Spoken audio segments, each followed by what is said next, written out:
like many of you, I had a birthday during quarantine, and it didn't take long for me to reconcile myself with the fact that the only thing that would cheer me up was watching Mamma Mia. I got some of my friends to watch along with me, Hannah, even dressed up. But after all the festivities were over, as has become my custom, I immediately went looking for video essays on the film I just watched. And all I found was this.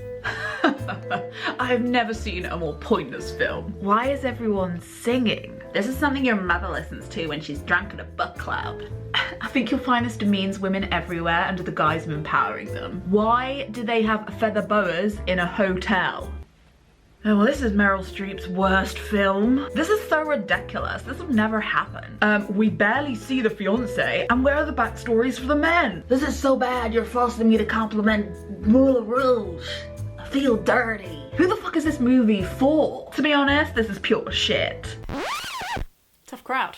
I could make really long responses to all of the points that are made in these kinds of videos, but I think I can really cover most bases when I say, if you have to explain the joke isn't for you. So this video exists to right a wrong. That's literally it. Nobody asked for this video. Mamma Mia is not trending right now, but this video is here to right a wrong, and I will be able to sleep more soundly every night that I know that this video exists online alongside those ones. Has lockdown driven me to this? Probably. But when there's no option of going anywhere else, you'll take a ride from anyone. What? I thought it was high time to take Mamma Mia back from the YouTube film bros and give it the niche, minutiae, internet analysis video it deserves. So when I first heard about Mamma Mia, and in fact ABBA in general, because I watched the famed and critically acclaimed British TV series Miami 7. Stick with me, Gen Z, you were in for the ride of your life. So S Club 7 are trying to make it in Miami, but until they really make it, they have to work at this really shitty hotel and scoop bugs out of the pool. Their boss is really horrible, and they find out the reason is because he got rejected by this girl in the 70s, and then he gives them the day off, so they use his boat, but they get warned by this random fisherman that they shouldn't be going out because it's the 13th and they might get stuck in the Bermuda Triangle, but lo and behold they go out anyway because British people on holiday, am I right?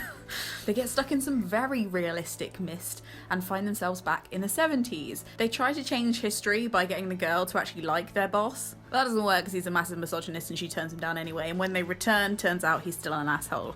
Anyway, the point is, while they're there, they get to perform an amazing musical number, and it happens to be Dancing Queen by ABBA, and it's fabulous. I remember really vividly recording this episode on a VHS tape and like almost wearing the tape out because I adored this episode so much. So that was how I discovered ABBA. Before that day, they were yet undiscovered.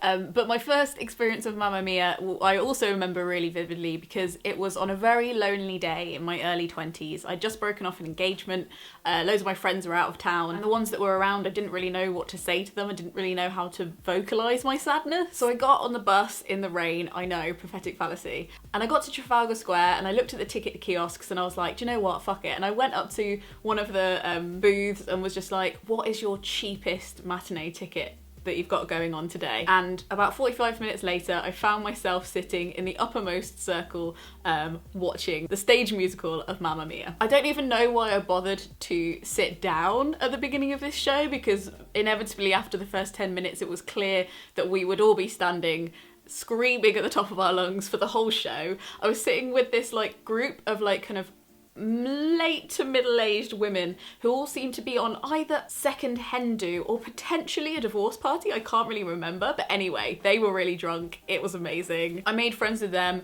We twisted our hips for like 3 hours straight, and it was the most healing experience of my utter life. Mamma Mia's genesis, of course, is that it is a musical arranged around the hits of the band ABBA. But what you might not know is that the London production of Mamma Mia was one of the first times that 3 women collaborated in theatre as a creative team. Not only was it a huge commercial success, it had this massive impact on the perception of female creators in the theatre space. The film Lads TM can laugh all they want, but when the film version of the theatre show hit the cinemas, it grossed at 69, that's what it was, £69 million in its first year. Hilarious. The previous record holder being Titanic, and after that, the first Harry Potter movie. I think it's now made over 2 million, so it's not really like everybody hated it, is it? Hey? I'm calm. Like, I heard the words jukebox musical being thrown around in a lot of these videos in a very derogatory way, and I just want to reclaim this term as an incredible space where art is made and not an insulting or shameful term at all. It is a jukebox musical and it's incredible. Writing and rewriting always involves parameters. Always has to incorporate prescribed certainties, like any genre fiction or genre film.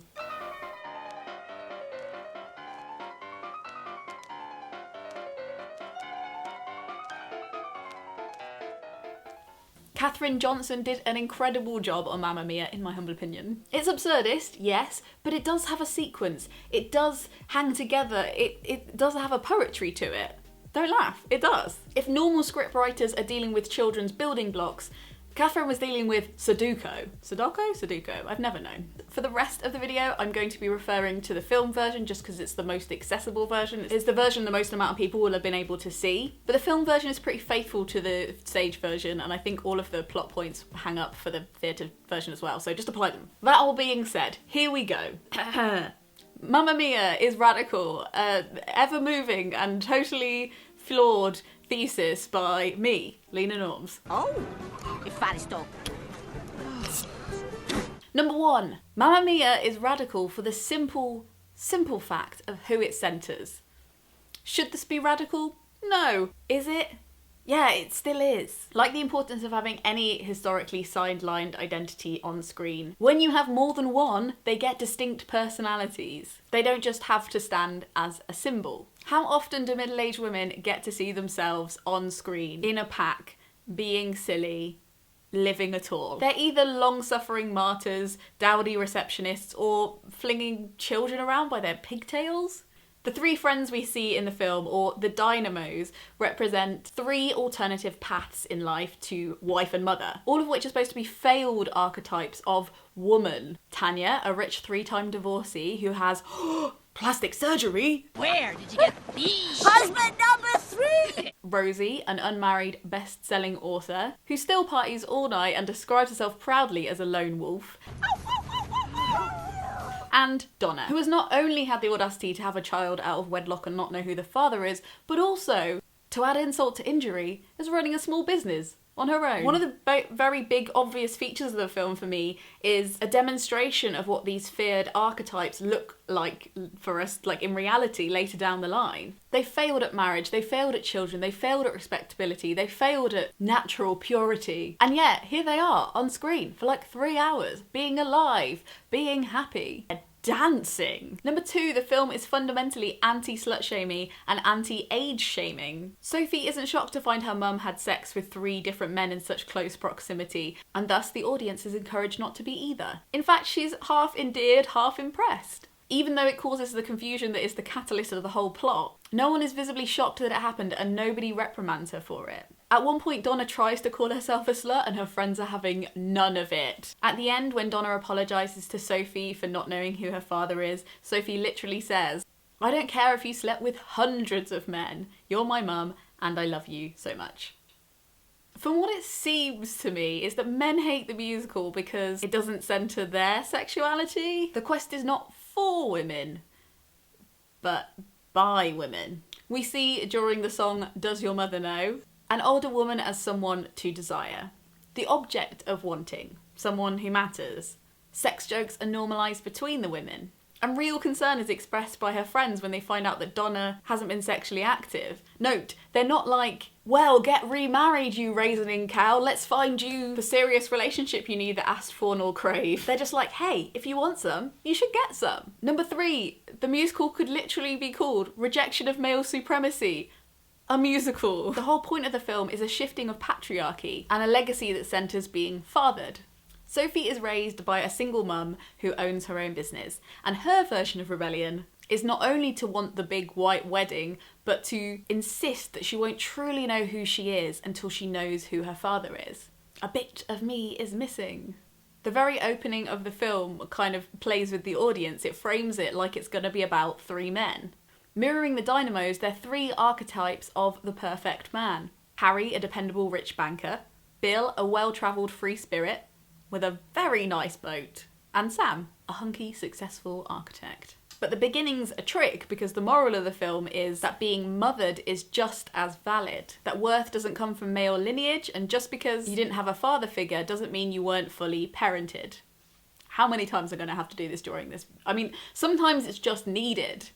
At Sophie's hen party, there's this lovely moment where you can like visually see Donna making the emotional transition of seeing this song as her song with all three men. All three men find out that she's all been telling them it's their song. And she's distracted at the beginning of the song, trying to avoid all her memories with these men, but then she ends the song, recognising that now the song for her is for Sophie. That's who she's singing to. That's who her Super Trooper is. Oh, eventually, after much hijinks and deliberation, Sophie decides it's her mum who's the person who's fitting to give her away. All the men are eventually revealed to fall short of what society expects from a perfect man, and what we're made to assume they are at the beginning of the film. Harry is gay, Sam is divorced, and Bill is, well, not so much lone wolf, but just lonely. Most importantly, the men aren't territorial. They all accept readily that they don't own Sophie. They all easily agree that they're happy to have had any connection with Sophie and aren't going to vie or fight for the top spot in her life. Number 4, and yet, the film welcomes men on equal terms. They're not excluded from this world, and there's no rhetoric that's like, fuck men, am I right? This is not a men are trash movie by any stretch of the imagination. They're treated as important. Sophie takes time to get to know them individually on the boat and gets herself into trouble because she doesn't want to hurt any of their feelings the whole way through. It's both Donna and her daughter that do the love declaration scene for each of their partners. At the beginning, it's Sophie who proposes to her boyfriend, and at the end, it's Donna who professes her love on a mountainside. Number 5, this is a rom-com for the realities of love. The aftermath of the rom-com, if you will. You won't? I will. It's the aftermath of the rom-com. What am I doing? Living my best life, I think. It's the rom-com of the second marriage, the empty nest. The home you've built that now has cracks but yet does not qualify as a broken home, even though society might tell you different. It's also a rom-com about mother and daughter relationships. If I was shipping anyone in this film, it's Sophie and Donna. That's the relationship at the centre of this film. Sophie actually has a very healthy relationship with Skye. It's only her determination to follow an arbitrary traditional path for the wrong reasons that causes any rift in their relationship. Their happily ever after is deciding that they're too young to get married and they're going to spend the money on travelling instead. Number 6. It's fun. It's just fucking fun. Unlike a lot of films directed by men, it doesn't need to rely on ableist or sexist or racist jokes to be genuinely funny. It has one-liners for days and it commits to absurdity. This very small flipper scene, which I saw this film guy absolutely lose it at, he was so confused and had like secondhand embarrassment about. This is a scene that in male-centered comedy would be called, what's the word? Let me see. Slapstick. Meryl Streep in this film performs joy so well. Everyone does. I don't know if you've ever done Amdram, but crying's the easy part. It's the faking genuine joy that is actually a dramatic challenge. Or maybe they're just not faking it at all. It's also just so clear in this that they're having genuine fun, and I think that's part of what makes it such a delight to watch. It just makes me like disproportionately mad when I hear people talk in these videos about how embarrassing that all these very famous accomplished actors have lowered themselves to be in Mamma Mia. How could they have stooped? It doesn't look like a chore, to be honest.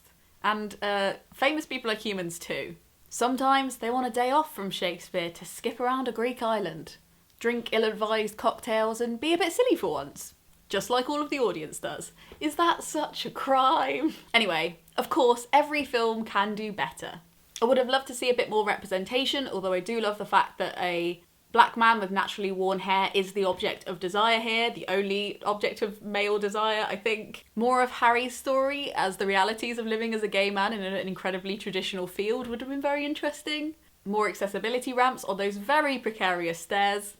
Audiences always deserve more. But on the subject I think this film aims to tackle, the autonomy and joy of middle-aged women who, up until very recently in history, have had a bloody miserable time of it, I think that it's more radical than the film bros would have you believe. It makes me think of the song Thank You for the Music, which appears at the end of the film. It's a song about luck and being grateful and the intangible things that make you happy. And I've often wondered, where did it all start? Who found out that nothing can capture the heart like a melody can? Well, whoever it was, I'm a fan. It's about gratitude. It's not, look at me, I'm amazing. It's a recognition that joy isn't circumstantial. It's a moment-to-moment feeling, and it can be summoned with a song and a bit of a dance and your friends and people around you who support you. It's something ancient, immovable, worth living for. In summary, when I think of Mamma Mia, I think of women, maybe friends, but maybe strangers, dancing in the dark together for no other reason than that there's music. Thank you for the music, the songs I'm singing. Thanks for all the joy they're bringing. Thank you so much for watching this video. I know immediately that the questions in the comments are going to be like, but what about Mamma Mia 2? Now, you should know something about me. I'm petty, and I haven't watched Mamma Mia 2, even though I love Mamma Mia, because I'm scared of being hurt. I'm a vulnerable little clam in a very fragile shell. So if you have seen Mamma Mia 2 and you think it stands up to an analysis like this one, let me know in the comments below and I might brave it for you. Let me know what your favourite musical is in the comments below, or any requests of similar videos you'd like me to make like this one. This video has been brought to you by the Gumption Club. It is a secret group of like-minded, lovely people who tip me for these videos so I can bring them to you for free. If you'd like to know more about that, there's links in the description, as well as how to sign up to my newsletter or follow me on Instagram. Thank you so much for watching. Remember, women can make jokes too, and frog song out.